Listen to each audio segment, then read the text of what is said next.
The Emperor's Private Paradise exhibition was organized by the Peabody Essex Museum in Salem, Massachusetts. It originated there, and then it traveled to the Metropolitan Museum, and now it's here in Milwaukee.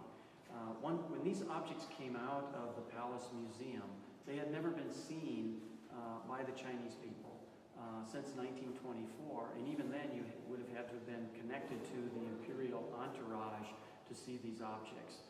So as a gift to the people of the United States, these objects have been presented at 3 museums. And the idea here was the partnership with the World Monuments Fund, working with the Palace Museum of the Forbidden City in Beijing, to restore the Qianlong Garden, to restore the great objects that were housed within that garden and its 27 buildings, was a way to both present the history of this imperial period in China, but also to say thank you.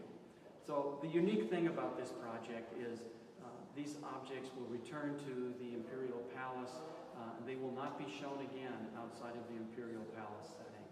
So this is literally the only opportunity to see these other than traveling to Beijing.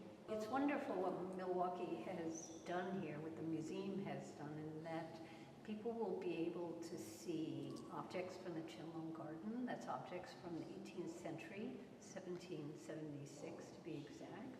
They'll also have an opportunity to walk around the objects in a space that was made to evoke a garden.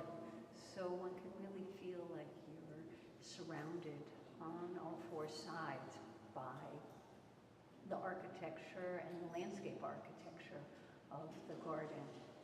And going into the other exhibitions, one sees objects from other time periods of China. There's wonderful Tang Dynasty ceramic pieces, Tang Dynasty figures, and objects from the 8th century, 9th century, 5th century, Neolithic objects, just the whole range.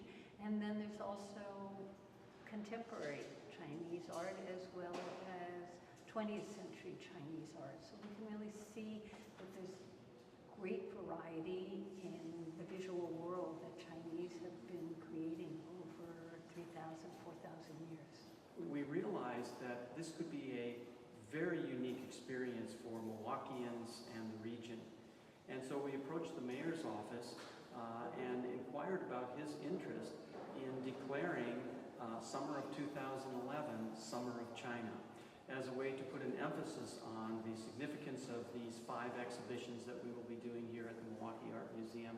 And we're enjoying tremendous support from the Milwaukee community for Summer of China, and most importantly, because these exhibitions are expensive, tremendous sponsorship support, much of it coming from large corporations that are doing a very robust business and trade with China.